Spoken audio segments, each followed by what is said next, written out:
ஜென்மங்கள் 7 தொடர்ந்திடும் மாயங்களே.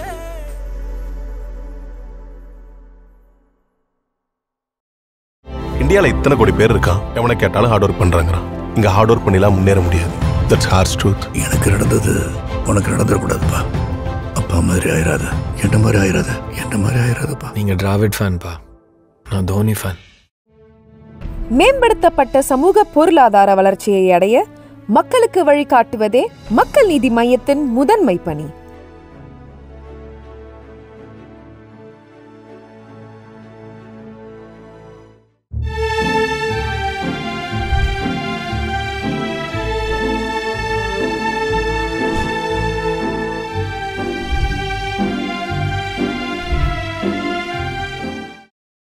விசுவோட உங்களுடைய ட்ராவல் வந்து ரொம்ப லாங் ட்ராவல். ஆமாம், அதுக்கு மெயின் காரணம் வந்து ஒரு பக்கம் ட்ராமாங்க போது Arattai Arangam was the main thing. Sun TV ஆரம்பித்த புதுசில் 1 இயர்லேயே அரட்டை அரங்கம் ஷோ வந்தது. இன்ஃபேக்ட் அரட்டை அரங்கம்ங்கிறது என்ன பேர் வைக்கலான்னு டிஸ்கஸ் பண்ணோம். டாக் ஷோ, நான் அரட்டை கச்சேரி அது இது நான் ஆஞ்சநேய ஸோ அரட்டை அரங்கம் நல்லா இருக்கான்னு. அரட்டை அரங்கம் நல்லா இருக்கடா, உங்கள்கிட்ட பாப்புலர் ஆகிடுது ஒரு 3 இயர்ஸில். உங்கள்கிட்ட கேட்டான், ரங்கா அரட்டை அரங்கம் சூப்பராக நான் பெரிய பாப்புலர் ஆகிட்டு நல்லா எப்படி பிடிச்ச நீன்னா. அதில் செல்ஃபிஷ் மோட்டிவ் இருக்குது அப்படின்னா. அது என்ன செல்ஃபிஷ் மோட்டிவ்னா, அரங்கம்ங்கிற வார்த்தை இங்கிலீஷில் ஸ்பெல் பண்ணு அப்படின்னே, ARANGAM அப்படின்னா. அதில் RANG அரங்க நான் உள்ளே இருக்கேன், அதை எடுத்துகிட்டு அரட்டை அம்மா எடுத்து ஜாக்கிரதை. அவ்வளோ பாய், இப்படி தான் கூட யோசிப்பியாடா. அப்போ யோசிக்கல, இப்போ யோசிச்சேன். And that was a very wet through out பயங்கர பிஸி பீரியட். அந்த பீரியட் ஆஃப் 6-7 இயர்ஸ் 360 ஷோ வரைக்கும் 160 வீக் எடுத்துட்டேன். விசு அப்படின்னோடனே ரங்கா மனசில் என்னென்னலாம் நினைவுக்கு வருது? Visu is wonderful timing joker. நாங்கள் 4-5 பேர் பேசிகிட்டு இருந்தோம்னாக்கா, என்ன விசு கிஷ்மு இந்த குரூப்பில் இருக்கிற 4-5 பேர் பேசிட்டு இருந்தோம்னாக்கா, பக்கத்தில் இருக்கிறவளுக்கு வந்து அசிஸ்டன்ட் இருக்கிற நம்மளோட இருக்கும். ஒருத்தர் அடித்து நான் படித்து அடுத்த டைமிங் எங்கேருந்து இப்படி பண்ண தெரியாது, அவ்வளோ டைமிங் பிடிக்கும் jokes. And on writing, what are writer is. In fact எங்களுக்குலாம் இன்ஸ்பிரேஷனே விசு தான் ரைட்டிங்கில். And very good human being, நல்லவன். பட்டு விட்டு போயிட்டான், என்ன பண்ணுறது. விசுவனுடைய மிகப்பெரிய வளர்ச்சிக்கு எது முக்கியமான காரணம் அப்படின்னு நீங்கள் நினைக்கிறீங்க? ஃபஸ்ட்டு அவனுடைய ரைட்டிங் 100% அவனுடைய எழுத்துக்கள் தான். அதுக்கப்புறம் தென் என்டர்ட் இன்ட் ஆக்டிங். அவனுடைய ஆக்டிங் ரொம்ப ஷட்டில் ஆக்டிங். இது மாதிரி அந்த மாதிரி பண்ணுறதுக்கு ஆட்கள் இல்லை, ஃபாதர் ரோல் எல்லாம் பண்ணுறதுக்கெலாம். அவனுக்கு ஏற்ற மாதிரி ரோல் எப்படி வருதோ அதுக்கேற்ற மாதிரி எழுதுறதுக்கு அவனால் முடியும். So that was is greatest plus point. அதுக்கேற்ற மாதிரி. So both is acting talent and writing. அன்கோர்ஸ் he was with Mr. Balachandran and all that. He has already learned direction. எல்லாம் வெரி சிம்பிள். அண்ட் ஆரம்பத்துலேருந்தே விசு நாடகங்களில் நடிச்சிட்டு இருந்தார். அவர் எழுதிய நாடகங்களில். ஆமாம்மா, இல்லை முதல்ல நடிக்கல. ஆக்சுவலாக முதல்ல அவர் எழுதி தான் கொடுத்துட்டு இருந்தான். உறவுக்கு எடுப்போமே, அதுதான் கேட்டேன். முதல்ல எழுதி கொடுத்துருந்தான். இந்த பாலா இந்த மாதிரி திடீர்னு வர முடியலன்னு உடனே தென் he acted into his Bala's role. நான் சொன்னேன்ல அது மாதிரி. அப்போ எனக்கு ப்ரொமோஷன் கிடைச்சிது, ஆல் பிகாஸ் ஆஃப் பாலா. குடும்ப ஒரு கதம் தான் விசு திரையில் அறிமுகமான படம். ஆமாம், ஏங்கப்பா என்ன குஷி, ஒரே குஷி. விசு கதை வசனத்தில் படம் வரப்போகுது. என்ன அது நடிக்கிறான், அதே ரோல் நடிக்கிறான்னு ஒன்று. அதை பார்த்த உடனே அந்த ட்ராமாவை பார்த்துட்டு எஸ்பி முத்துராமன் சார் அந்த மணி எடுத்தாருது. அதை பார்த்த உடனே எஸ்பி முத்துராமன் சார் 2 பேர் தான் அந்த பாவமாக இருக்குது அந்த ரோல் பண்ணார். பொண்டாட்டி காலைங்க வேணாலும் போகிறேன்னு அவரும் அதே ரோல் பண்ணட்டோம். பொண்டாட்டி ஒரு இடத்துல வேலை செய்வார், இடத்துல வேலை செய்வார். பார்த்தா ஒல்லியார் பாவமாக இருக்கார். உனக்கு எனக்கு அது முழுப்பாக கிடச்சிட்டு ட்ராமா பார்த்ததுனால. So that was introduction. சந்தோஷமாக இருந்தது, ரொம்ப சந்தோஷமாக இருந்தது. அண்டு வந்து நடக்கிறதே தெரியாது. ஷூட்டிங்கு கற்பகம் ஸ்டுடியோவில் செட்டு தான், ஜாலியாக இருக்கும். ஷார்ட் அடிலாம் போய் கூப்பிடுவா, இல்லாட்டி வெளில வந்துக்கணும். இந்த மாதிரி ஒரு நாள் ஏசி திருலோச்சந்திரன் ஃபோன் பண்ணி ஒரு தெலுங்கு படம் பார்த்தேன், யாருக்கோ ப்ரொடியூசருக்காக பார்த்தேன், ரொம்ப நல்லா இருந்தது. அது வந்து ரஜினிக்கு ரொம்ப சூட்டபுளாக இருக்கும்னு நான் நினைக்கிறேன், நீங்கள் எஸ்பிஎம் எல்லாம் பாருங்கள் அப்படின்னு என்கிட்ட ஃபோன் பண்ணி சொன்னார். அந்த படத்துக்கு பேர் தர்மாத்முடுன்னு பேர். அந்த படத்தை கொண்டு வந்து நான், எஸ்பி முத்துராமன் சார், பஞ்சு அருணாச்சலம், இன்னும் சில பேர்லாம் வந்து பார்த்தாங்க. படம் பார்த்துட்டு இருக்கும்போது பஞ்சு அருணாச்சலம் கொஞ்ச நேரத்தில் அப்செட் ஆகிட்டார். இது ஒன்றுமே இல்லை சார், இது முழுக்க ஹிட்லர் உமானாத்தை அவன் திருப்பி எடுத்திருக்கான், அதை நீங்கள் பார்க்குறீங்க உட்காந்துன்னு சொல்லிட்டு போயிட்டார் அவர் பாட்டுக்கு. சார் என்ன அப்புறம் விசுவை கூப்பிட்டு கொண்டு வந்து போட்டு காட்டினோம். சார் இதில் அந்த ஹிட்லர் உமாநாத்தினுடைய சாயல் இல்லாமல் இதை எப்படி பண்ணலான்னு அவர் கொஞ்சம் சேஞ்சஸ்லாம் சொன்னார். உட்காந்து ஸ்கிரிப்ட் ஒர்க் பண்ணால் ரொம்ப நல்ல ஷேப் ஆச்சு. அப்போ அவர் வந்து ஒரு அமௌண்ட் சொன்னார். நான் ஒரு அமௌண்ட் சொன்னேன், இந்த அமௌண்ட் கொடுக்குறேன்னு. இல்லை சார் அதுக்கு இன்பிட்வீனில் ஏதாவது ஒரு அமௌண்ட் சொன்னார் அவர். நான் சொன்னேன் நீங்கள் விட்டுடுங்க, நான் சொன்ன அமௌண்ட்டுக்கு நீங்கள் ஒர்க் பண்ணுங்கள், படம் முடியட்டும் அப்புறம் பார்த்துக்கலான்னு சொன்னேன். என் மைண்டில் ஏதோ ஒன்று ஃபிக்ஸ் பண்ணி வச்சுக்கிட்டேன். படம் முடிஞ்சது, படம் போட்டு படம் பார்த்து நான் ரூமுக்கு வர சொல்லி சொன்னேன். அவர் வந்தார். நான் என்ன அமௌண்ட்டு அவர்கிட்ட பேசினேனோ அதுக்கு அதே ஈக்குவல் அமௌண்ட்டு எக்ஸ்ட்ரா அவர் கொடுத்தேன்.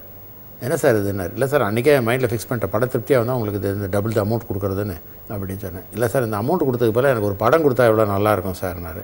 நான் சொன்னேன் நீங்கள் 4 படம் பண்ணிட்டுருக்கீங்க, அட் டைம் பண்ணுறீங்க, கான்சன்ட்ரேஷன் குறையுது உங்களுக்கு, அதனால் நீங்கள் ஒரு படமாக பண்ண போகும்போது கொடுப்பேன்னு சொன்னேன். சரின்னு அதுக்கப்புறம் கொஞ்ச நாள் கழித்து திரும்பி வந்தார். இப்போ சொன்னீங்க நீங்கள் இப்போ எனக்கு மார்க்கெட் இல்லை சார், படம் இல்லை, அவன் வந்து ஒரு ஃபுல் பிக்சர் பண்ணி கொடுக்குறேன்னு. சரி இது கதை சொல்லுங்கன்னா அவர் ஒரு கதை சொன்னார், எனக்கு திருப்தி இல்லை. அப்புறம் இன்னொரு நாள் வந்தார், இன்னொரு கதை சொன்னார், திருப்தி இல்லை. அப்புறம் ஒரு கதை வந்து சொன்னார், திருப்தி இல்லை.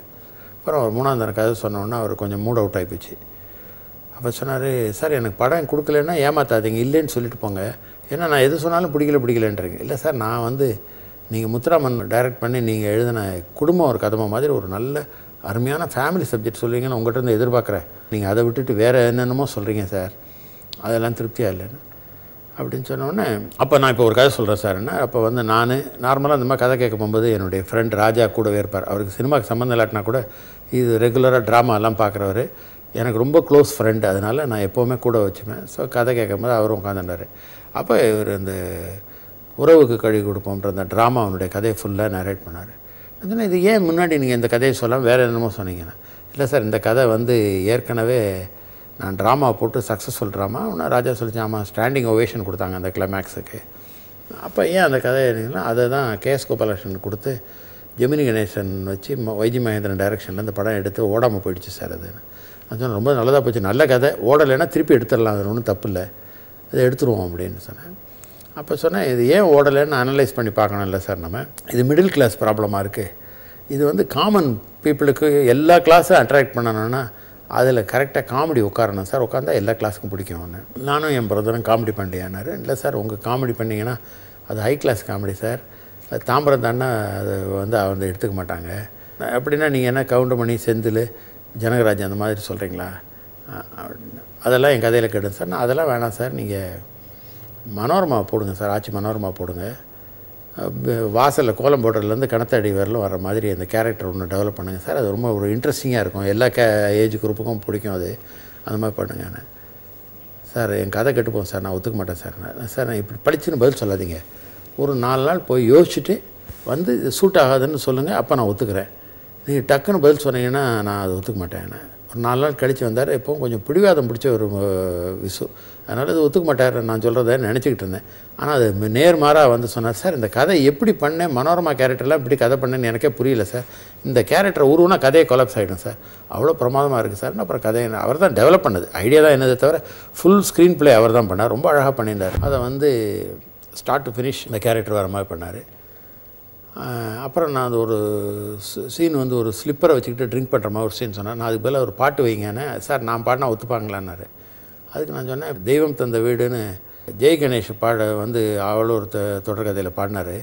அப்போ அந்த ஆள் யாருன்னே தெரியாது, அந்த சுச்சுவேஷனால் அது எல்லாம் உடன் பிடிச்சி, அது மாதிரி இந்த சுச்சுவேஷன் ரைட் சுச்சுவேஷனாக இருக்குது, அதனால் நீங்கள் ஒரு பாட்டு போட்டிங்கன்னா தான் நல்லாயிருக்கும் அப்படின்னு சொன்னேன். அப்போ வந்து ஏற்கனவே பாப்புலராக இருக்க சாங் எடுத்து, இந்த படிக்காதவனில் இருக்க சாங் எடுத்து வைரமுத்து சங்கர் கணேஷ் ரொம்ப நல்லா மியூசிக் போட்டாங்க. சங்கர் கணேஷ் அந்த படத்துக்கு ரொம்ப பட்ஜெட்டில் எடுத்த படம். அது ஆக்சுவலாக ப்ரொடக்ஷன் காஸ்ட் 15 லட்ச ரூபா, 35 நாள் 34 ரோல் 15 லட்ச ரூபாவில் எடுத்த படம். அது டிஸ்ட்ரிபியூட்டர்ஸ் கிட்டலாம் பேசும்போது யாருமே இன்ட்ரெஸ்டட் இல்லை அதில். சார் இந்த படம் வேணாம் சார், இந்த படம் வாங்கினீங்கன்னா தான் நான் எடுக்கிற ரஜினி படமோ கமல் படமோ உங்களுக்கு கொடுப்பேன், இல்லைன்னா கொடுக்க மாட்டேன் அப்படின்னு சொன்னேன். அப்போ என்னுடைய ரொம்ப குட் ஃப்ரெண்டு சுரேஷ், ஆனந்த பிச்சை சுரேஷ், அவர் சொன்னார் இந்த செக் கொடுக்குறேன், இது கிஃப்ட் செக் உங்களுக்கு, ரொம்ப nominal amount, 6.5 lakhs north Arcot, south Arcot, Chengalpattu including Madras city 14 prints கொடுத்தேன்.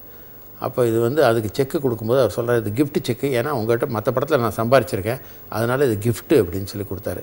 ஆனால் இந்த படம் வந்து சில்வர் ஜூப்ளி ரன் ஓடிச்சு. முதல் நாளே என்ன பண்ணிட்டாங்க, இந்த படத்துக்கு ஒரு நல்ல டைட்டில் வேணும்னு டிஸ்கஸ் பண்ணாங்க.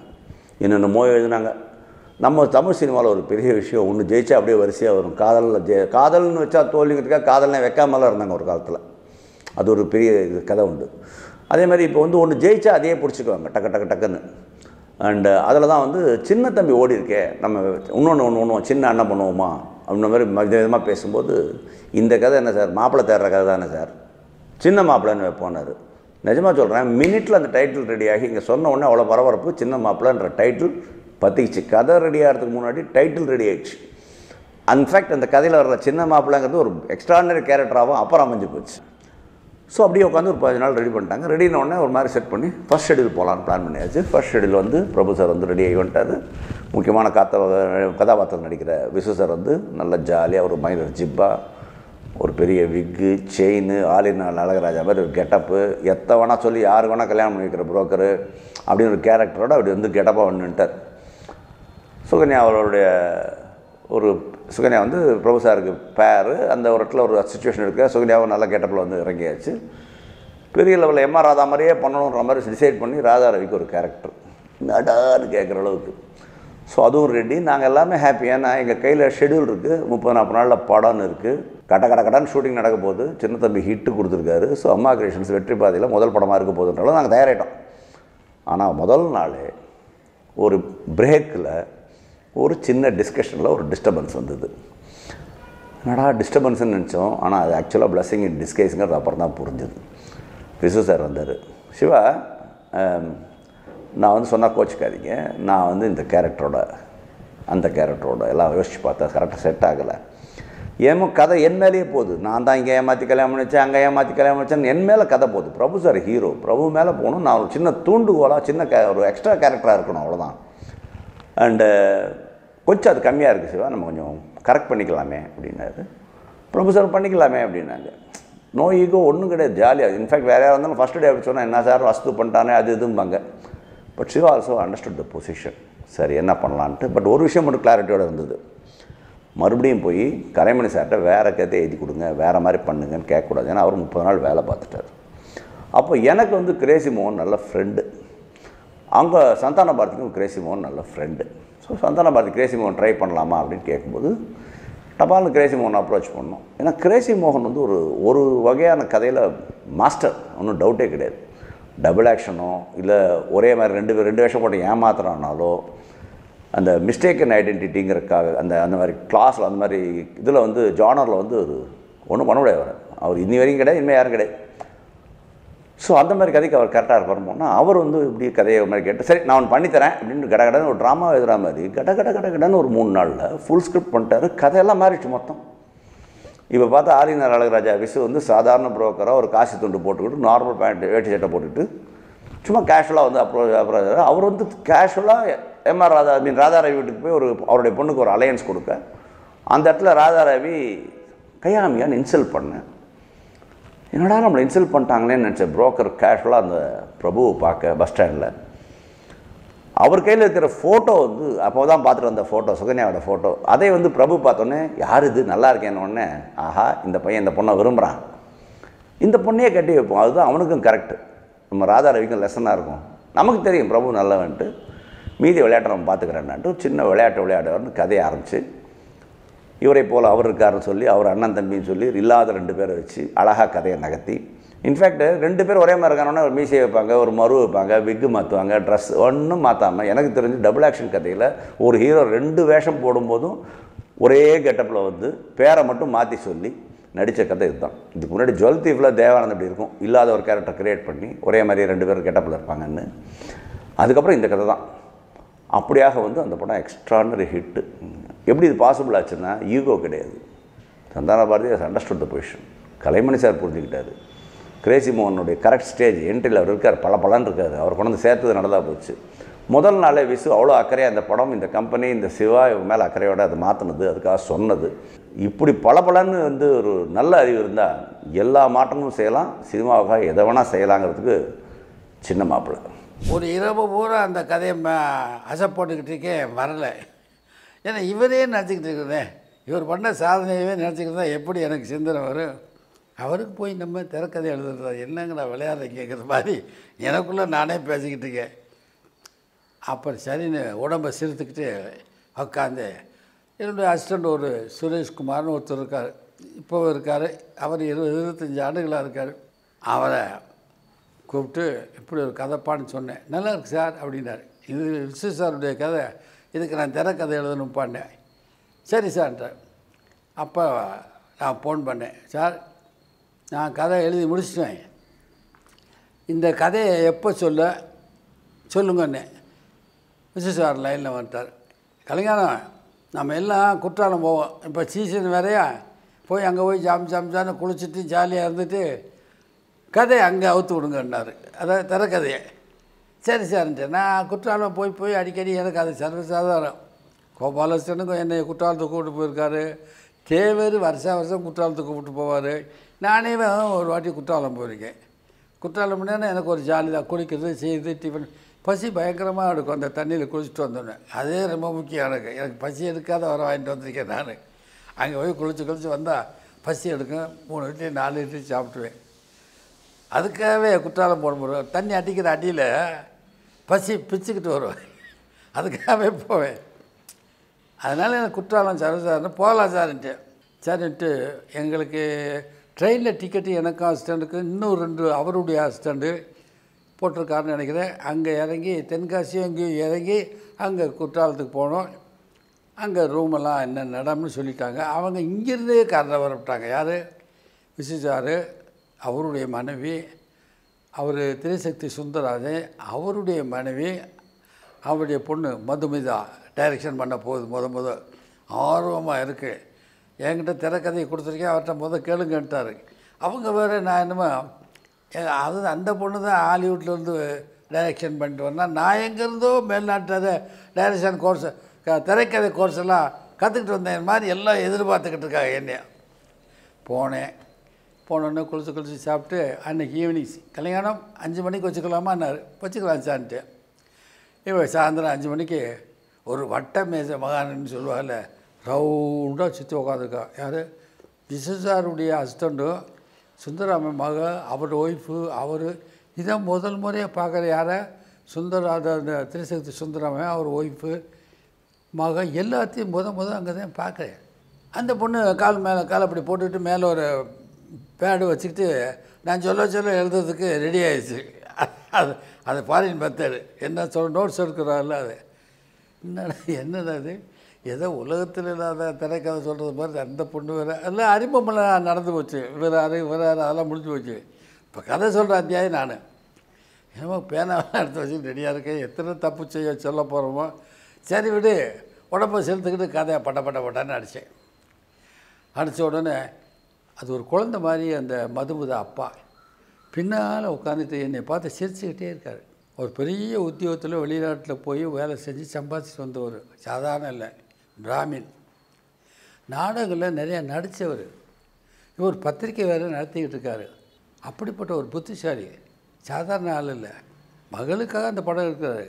நான் கதை சொல்கிறதா என்ஜாய் பண்ணுறாரு. அது எனக்கு எப்போவுமே எதிராளியை உட்காந்துருக்கவங்க முகம் நல்லா இருந்தால் தான் கதை சொல்ல வரும். இவர் சிரிச்ச முகமாக இருக்கார். இன்னும் கதை அவுத்து விட்டுக்கிட்டே இருந்து. அவர் தானே பிடிச்சது. மகன் முன்னால் உட்காந்து நான் சொல்ல அப்படி நோட்ஸ் எடுத்துக்கிட்டு இருக்கிறேன். அவரோட ஒய்ஃபு அங்கே உட்காந்துருக்கு. அதெல்லாம் கதை சொல்லி முடிச்சு எல்லாருக்கும் பெரிய ஹாப்பி. ஆனால் விசு ஹாப்பி இல்லை. அதையும் சொல்லணும்ல. அது எவர் என்னை நம்பி எங்கே கூட்டு போயிருக்காரோ அவர் ஹாப்பியாக இல்லை. உடனே என்ன பாரு, இப்படியெல்லாம் போனால் பப்படம் தேனார். எப்படி அது பிராமணால் பாசை. அதை நம்ம பாலச்சந்திர எடுத்தாலும் என்ன புடலங்க அப்படிம்பாரு பாலச்சந்திர சார். இது மாதிரி இவங்கெல்லாம் இந்த அப்பளம் தின்ன பழக்கத்துக்கு இப்படியெல்லாம் படம் எடுத்தால் பப்பளம் தான் அப்படம் தான். கோவப்படலாம் இல்லை, வருத்தப்படவும் இல்லை, சீரியஸாகவும் அவர் சொல்லலை, சிரிச்சுக்கிட்டே சொன்னார். நான் அந்த கதையை கையில் வச்சுக்கிட்டு இந்த கதை தான் எடுக்கணும், முதல் படமாக இருக்கணும். அன்றைக்கி இளையராஜா ஆகாயத்து தேவர்களோட உயரத்தில் இருக்கார். அவர் 1 கிலோமீட்டர் தூரத்தில் இருந்து கூட பார்த்துருவோமாங்கிறது நமக்கு. அவர் மியூசிக்கில் வரணும், புதுமுகங்களை நடிக்கணும்.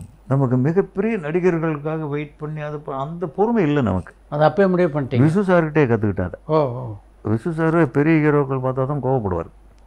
காரணம் டைமிங்க்கு வரமாட்டாங்க. இவருக்கு 7 மணிக்கு ஷார்ட் எடுக்கணும், அவங்க 7 மணிக்கு வரமாட்டாங்க. கோவப்படுவார். அதுக்கு பயந்துக்கிட்டு நிறைய பேர் வந்துடுவாங்க டக்கு டக்குன்னு.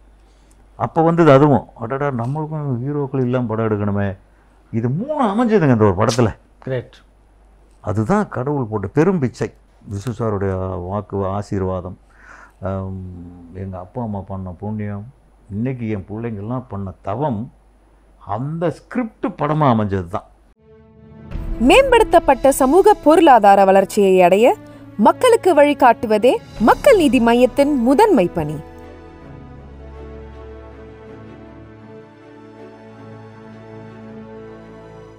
பரபரப்பான சினிமா செய்திகள், நட்சத்திரங்களின் பேட்டிகள், சினிமா வரலாறு ஆகியவற்றை பார்க்கவும் படிக்கவும் உங்களுக்கான இணையதளம் touringtalkies.co.